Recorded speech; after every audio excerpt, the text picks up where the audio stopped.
En 2050, il faudra nourrir plus de 9 milliards d'êtres humains sur Terre. L'agriculture va devoir produire encore plus, mais elle doit aussi s'adapter au changement climatique qui bouleverse ses habitudes. De nouveaux insectes ravageurs ou encore des inondations. Comment relever ces défis qui attendent l'humanité? Je vous emmène à la rencontre de microbiologistes et de bio-ingénieurs qui préparent l'agriculture du futur. Et si tout restait à découvrir?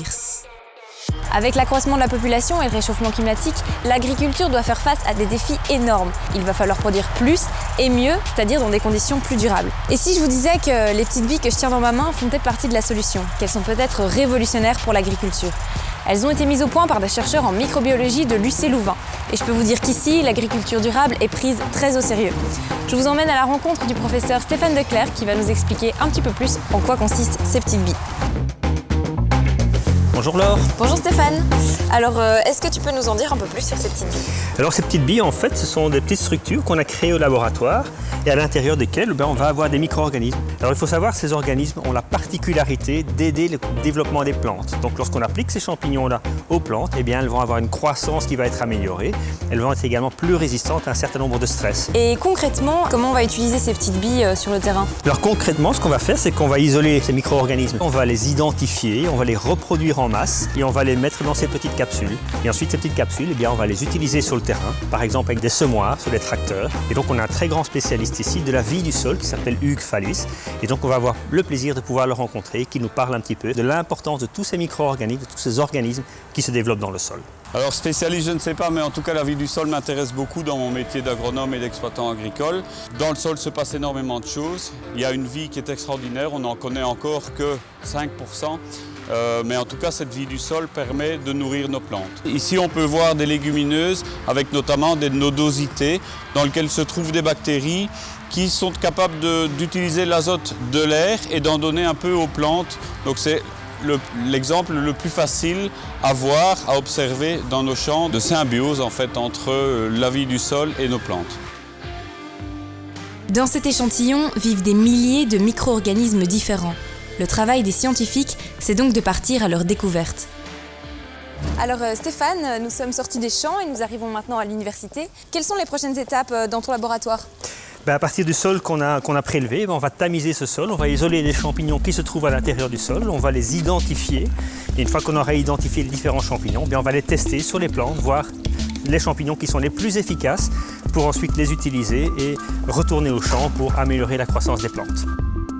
Qui dit micro-organisme dit taille microscopique. C'est donc un travail minutieux qui attend Monica, rendu possible par des outils de pointe. Tu peux regarder qu'il y a des spores de différentes couleurs. On a des noirs, des jaunes et un peu transparents. Et du coup, on utilise chacune pour identifier quelle espèce ça correspond. Bonjour Sylvie. Bonjour. Donc je reviens d'avoir vu Monica qui m'a demandé de t'apporter ceci. Elle a isolé les spores.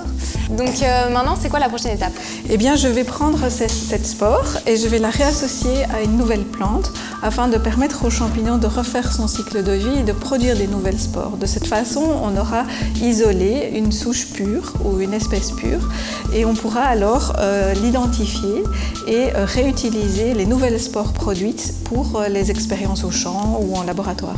Nous entrons dans la serre collection de la Mycothèque de l'Université catholique de Louvain qui abrite des centaines d'échantillons différents provenant des 4 coins du monde. La plante va rester ici en croissance pendant environ 6 à 8 mois pour que le champignon puisse continuer à établir son cycle de vie, produire de nouvelles spores.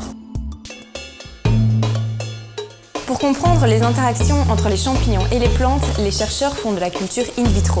Cela leur permet de visualiser ces échanges et de comprendre comment les deux organismes interagissent. On va aller voir Bérangère qui va nous expliquer tout ça. Je suis en train d'étudier un peu plus précisément l'interaction plante-champignon. Et donc, comme tu peux voir ici, il y a un transport entre la plante et le champignon. Donc, on a un flux ici du champignon vers la plante. Et dans ce sens-là, on a un flux de la plante vers le champignon. Et donc, on a une interaction et ça permet aux deux de vivre correctement. Qu'est-ce qui t'a donné envie de venir travailler ici? J'étais attirée par tout ce qui était nature. Mes études, je les ai faites parce que ça permet de toucher un peu à tout, mais aussi d'être sûre d'avoir un boulot varié plus tard. Et On n'est pas bloqué dans quelque chose. Tout d'abord, la bioingénierie, c'est vraiment un sujet qui est vraiment très chouette parce que ça nous permet de rencontrer plein d'espèces, plein de mondes dont on n'avait absolument pas connaissance avant, par exemple celui des champignons qui est vraiment fantastique, et celui des plantes également d'ailleurs, et la relation entre elles surtout, parce que la mycorhize, donc l'association entre une plante et un champignon, c'est vraiment quelque chose qui est très récent et dont on ne connaît absolument pas du tout tous les tenants et aboutissants. On ne connaît pas du tout tous les processus biochimiques et moléculaires qui la gouvernent, ni tous les gènes qui sont impliqués, et donc il y a vraiment encore beaucoup de choses à faire. Les études de bio-ingénieurs sont effectivement des études qui sont très prenantes parce qu'à la fois elles associent la notion d'ingénieur, donc de découvrir des solutions, de développer des solutions, et la notion de biologie où on s'intéresse aux vivants. Donc il est très important d'avoir des personnes intéressées, d'avoir des outils, d'avoir des financements qui nous permettent d'aller chercher ces micro-organismes-là qui, pour un grand nombre d'entre eux, peuvent représenter la pharmacopée de demain. Aujourd'hui, on connaît 5% à peu près de la diversité. Imaginez-vous ce que peuvent représenter ces 95% restants pour la santé de l'homme, pour la santé de l'environnement. Et effectivement, on a besoin de vous pour venir nous aider à creuser, à aller plus loin dans la connaissance fondamentale, la connaissance basique de ces organismes au service de l'humanité.